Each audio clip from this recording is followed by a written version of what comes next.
Hello, my name is Kai. I live here in the southwest Finland and welcome to my messy workshop. So today we are making a do-it-yourself knife and I'm very excited. I have the package here and let's see what's inside there.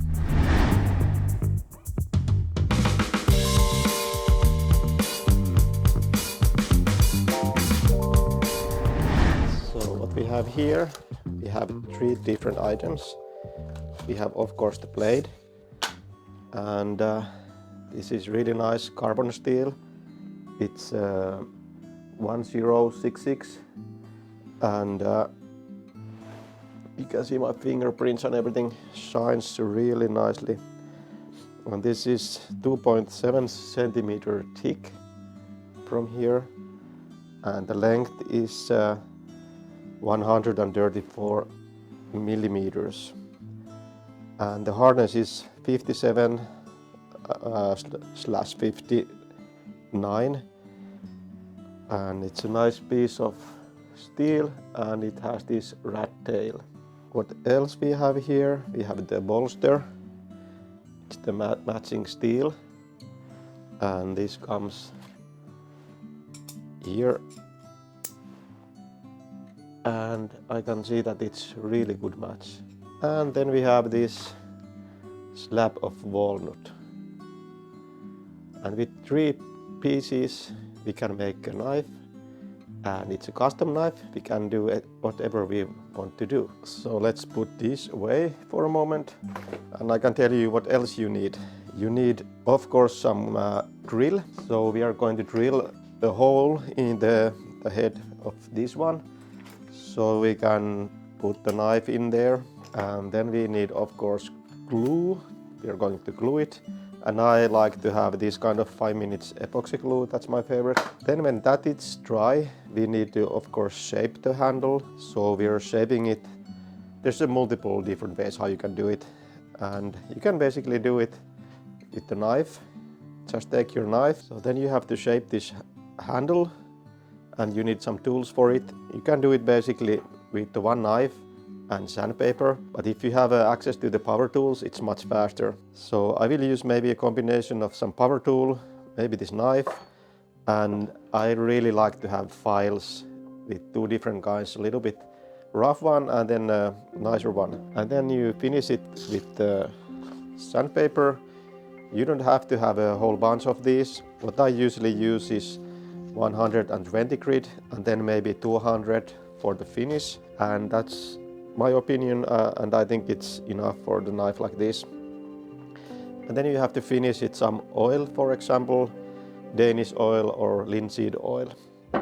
So what I usually want to do first thing is to cover up this blade. I did cut this cardboard from the package and I will put some tape over it, and it's of course protecting the knife from the glue and the stains, but also it's a big safety feature that I don't cut myself. So now the blade is protected. Of course you need to be careful, but now it's a little bit more safe to work with it. First thing what we need to do is to drill the hole for the blade. So we can a little bit check already the grain orientation and stuff like that, so we can figure out which way we want to use the knife. But it's not so important in this time. So this is really big chunk of piece of wood and you can mark how long hole you need and how wide.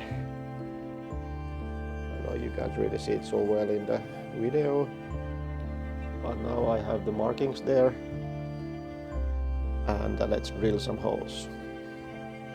I also mark here in the end of the piece where the hole is coming, so it's easy to drill them. So you can do this 100% with the battery drill, but I will cheat a little bit. I will use something else. So I have this, it's a little bit like a drill press, and with this one I can have a more straight holes, but you can, if you're careful, you can do the same with the battery drill. But also what I can set up here, I can check how deep it is. So I can put a stopper here and then it's really easy to drill.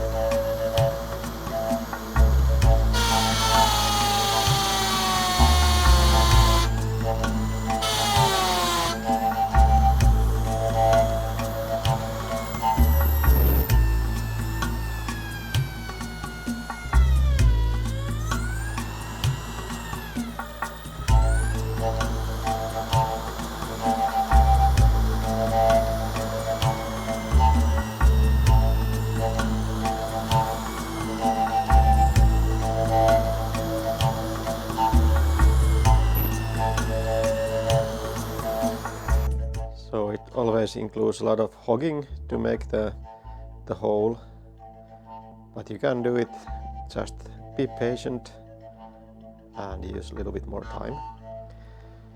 And then it's the test fit. Let's take all the parts together. I would like to have the handle this way, and yeah, everything fits really nicely in here. So now we can make the gluing up here. So you can put the glue over some random plastic what you find, and with this 2-component glue you just squeeze it, both components in here, seal the cap, then take something that you can stir it really good. And you want to do this well. If you don't do this well, it doesn't really dry up. So when the color is changing the more to the white, then it's usually done. But you have time here, don't be too fast. It is 5-minute epoxy, but it doesn't really dry in 5 minutes. Alright, when that is ready, then you take this wooden part and start put the epoxy in there. I think I need some more. Didn't make it enough. And it's not so easy to get everything inside. There's gonna be some air bubble what is disturbing. Yeah, let's put some more glue. Maybe that is enough.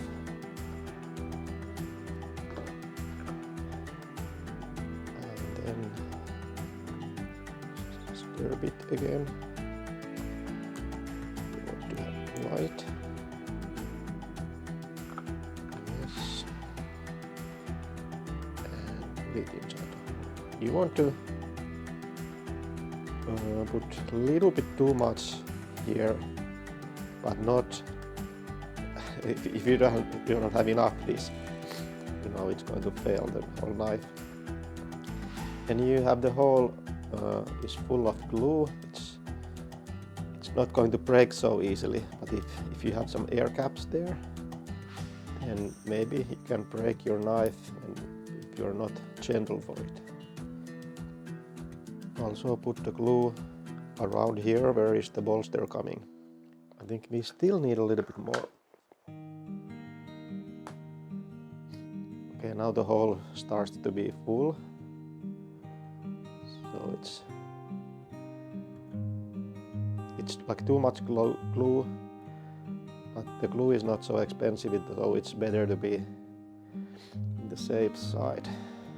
Now when you're sure that you have enough glue in there, double check that you're orienting the wood slab in the right position what you like, and you can hog this. Now I can see that there's some glue coming out, so I should have enough glue there. A little bit squeeze over, I think pretty perfect amount. Now You can apply some pressure here, but it's usually not really needed. If you have a nice fit, it should work in here. You can see I have some glue coming out from there also. But in this point, don't clean it, you will make more mess. We can clean that up later. Yeah, you can just watch and wait for it to dry, or then you can do something useful, because it's 5-minute epoxy, but it doesn't take 5 minutes to dry. I usually leave it like overnight to be sure, but maybe a couple of hours, and then you can touch carefully the glue here and you can find it out if it's cured or not. But at this point you can go to the online and check some pictures of the knives. This reminds me a little bit of the Finnish leuku, so I was watching photos of the leuku and inspiring myself what kind of shape I want to do in the handle. Sometimes you can see how the grain goes, stuff like that, and you want maybe get inspired of that also. Yeah, let's leave it here and let's check it out tomorrow.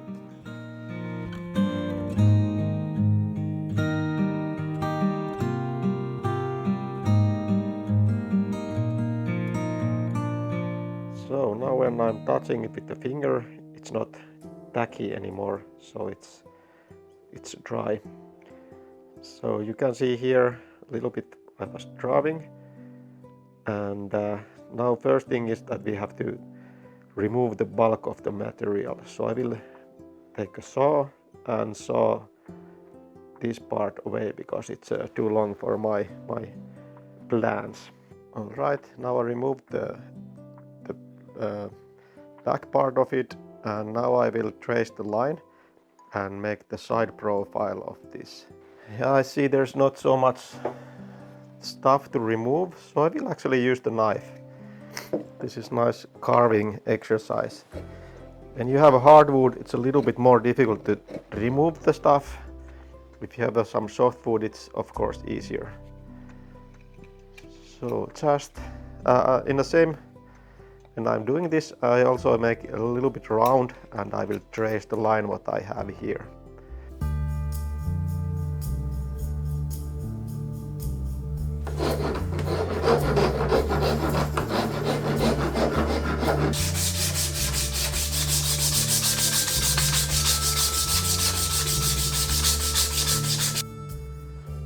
So I gave it a file and I was sanding it, and I don't know if it looks so beautiful.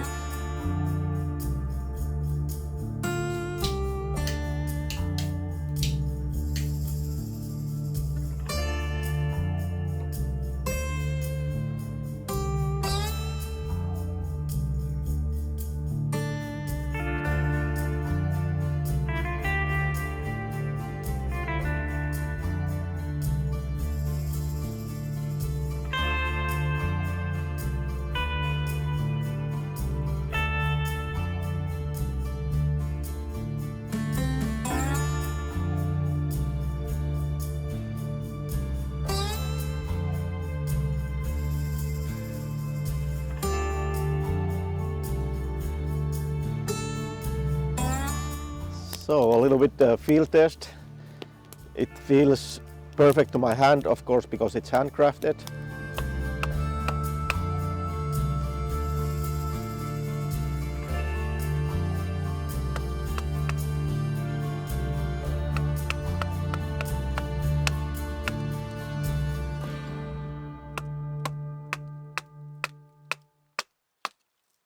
It doesn't look something you buy from the shop, so it looks like you made it yourself.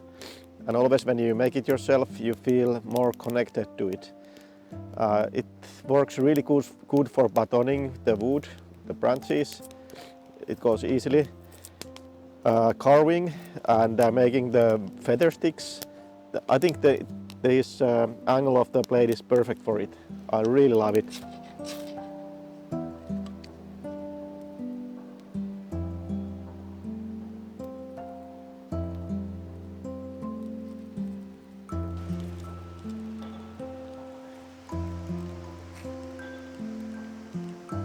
All the metalwork, everything looks really solid, really perfect, and they fit perfectly together. This feels really strong knife, and yeah, I think it will be one of my favorite knives. I still have to make a sheet for it. Yeah, I feel this knife, it's perfect for bushcrafting and surviving things, and for like everyday use. So do you want more guides like this? Please comment it down below and we will make it for you. And please share, like the video, and see you later, Trailblazers.